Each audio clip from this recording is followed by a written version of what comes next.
Support for On the Scene comes from the Soundbar OKC, Vinyl Bar Lounge, also offering records and audio gear for purchase in its loft living room environment. Open Wednesday through Saturday evenings at 712 Broadway on OKC's Automobile Alley. Playlists and more at thesoundbarokc.com.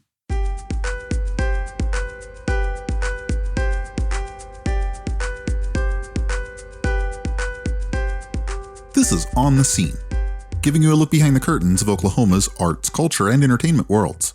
I'm Brett Fieldcamp. When you walk into a gallery for an exhibition of fine arts, you probably don't expect to be greeted by welded steel and brutalist robot costumes. But that's exactly what you'll get with the work of Norman-based artist and arts educator Nick Lillard.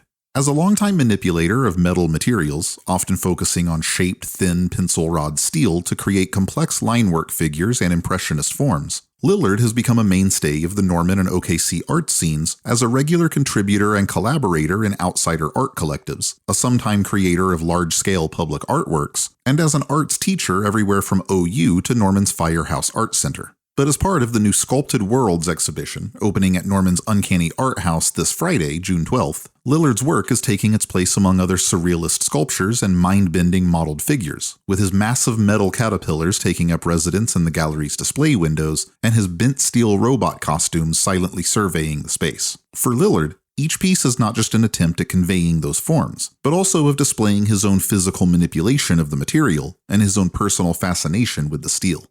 Usually it's I'm going to build it with my hands is the answer in some way. And whether it's found object or brand new material, it always has to look heavily influenced by my own efforts. I did have a fascination with it because it can kind of be a message in a bottle to the future, time capsule, because it lasts longer, right? So you can have a three-dimensional sculpture out of steel that will last X period of time, especially if it's treated well.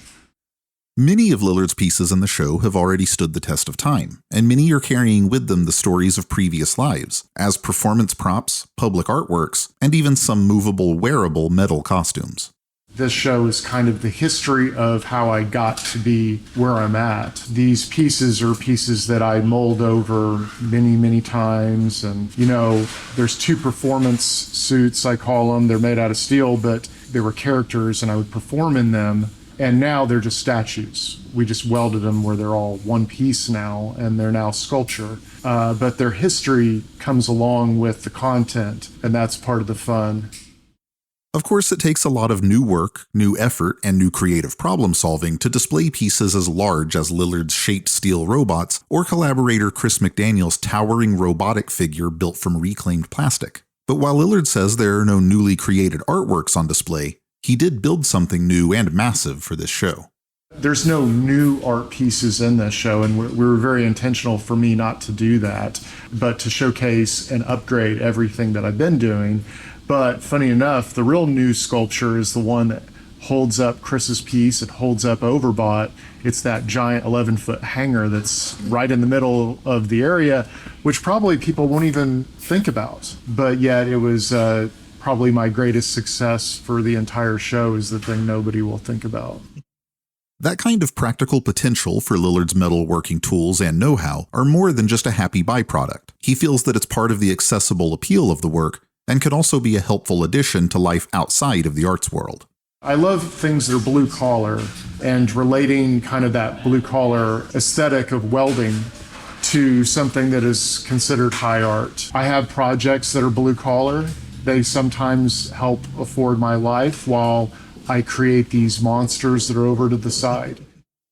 But those monsters aren't just for showing off his steelworking skill or his eye for line work, negative spaces, or cleverly hidden lighting elements. It's all meant to come together and to make something manufactured feel real, organic, and sometimes even human. There are so many ways to succeed as an artist where the path has already been laid before you, right? How is it that you can shake things up and create your own unique path? How is it that I'm going to be able to convey this unique experience that is me and transmit some of that into these materials and have somebody else somehow understand that? I like to add a little bit of lighting, a little bit of movement. Usually it's very limited, but just enough to kind of make it feel like it's alive. The exhibition Sculpted Worlds, featuring works by Nick Lillard as well as Chris McDaniel, Jennifer Burwell, Ken Hall, and Claire Holloway, opens this Friday, June 12th at Uncanny Art House in Norman. For more, visit uncannyarthouse.com and follow at Nick Lillard Art on Instagram. For On the Scene, I'm Brett Fieldcamp.